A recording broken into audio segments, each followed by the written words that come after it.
জুলাইত প্ৰধানমন্ত্ৰী আৱাস যোজনা গ্ৰামীণৰ অনুমোদন পত্ৰ বিতৰণ বিধায়ক ভৱন ভেগুৰ জোনাই সমজিলাৰ চিমেণ্ট চাপৰিৰ শিল্পী সংঘ প্ৰাংগণত বুধবাৰে এখন সভা অনুষ্ঠিত কৰি জোনাই সমষ্টিভিত্তিক প্ৰধানমন্ত্ৰী আৱাস যোজনা গ্ৰামীণৰ অধীনত গৃহ লাভ কৰা হিতাধিকাৰীসকলক আবণ্টন পত্ৰ বিতৰণ কৰা হয়।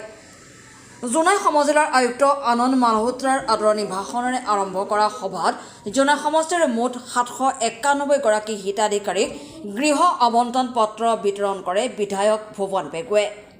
ইফালে আগন্তুক সময়ত 26 লাখ পৰিয়ালক প্ৰধানমন্ত্ৰী আৱাস যোজনাৰ গ্ৰামীণৰ গৃহ সম্পূৰ্ণ কৰিবলৈ চৰকাৰে হাতত লোৱাৰ লগতে অসমৰ প্ৰতিগৰাকী আৰ্থিকভাৱে অনগ্ৰসৰ লোকৰ নিজা ঘৰ থকাটো নিশ্চিত কৰিবলৈ 15 লাখ অতিৰিক্ত ঘৰ প্ৰদানৰো পৰিকল্পনা হাতত লোৱা বুলি উল্লেখ কৰে।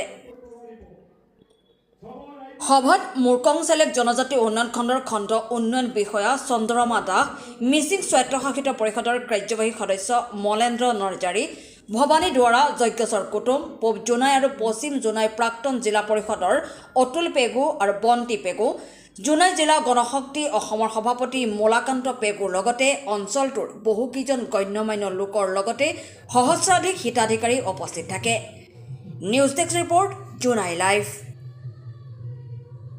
আজি 791 ঘৰ নতুন আমি ঘৰ আবণ্টন যিটো হৈছিলে তাৰে আমি চেঞ্চৰ লেটাৰ আজি বিতৰণ আৰম্ভ কৰিছোঁ। টকাটো আজি ফাৰ্ষ্ট কিস্তি আজি সোমাই যাব মানুহখিনিৰ হাতত। আৰু মুখ্যমন্ত্ৰী ডাঙৰীয়া খুব ডাঙৰ কথা এটা কৈছে, যোৱা আজি পৰহিৰ পৰা আজি জিঅ'টেক আৰম্ভ হৈছে নতুনকৈ যিসকলে ঘৰ পোৱা নাছিলে।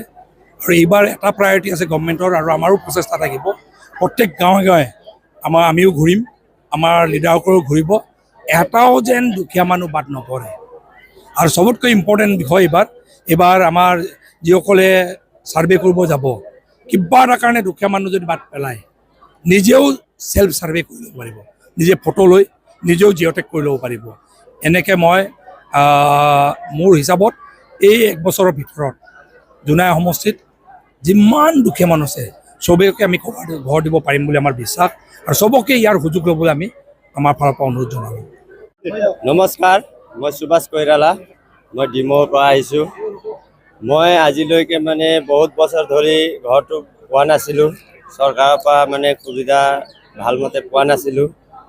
আজি মই এই চৰকাৰৰ পৰা সুবিধা পোৱাৰ পৰা ঘৰটো পোৱাৰ পৰা মই অতি আনন্দ আছোঁ। এইটোৱে চৰকাৰৰ ফালৰ পৰা মোৰ ফালৰ পৰা চৰকাৰক বহুত ভাল পাই আছোঁ।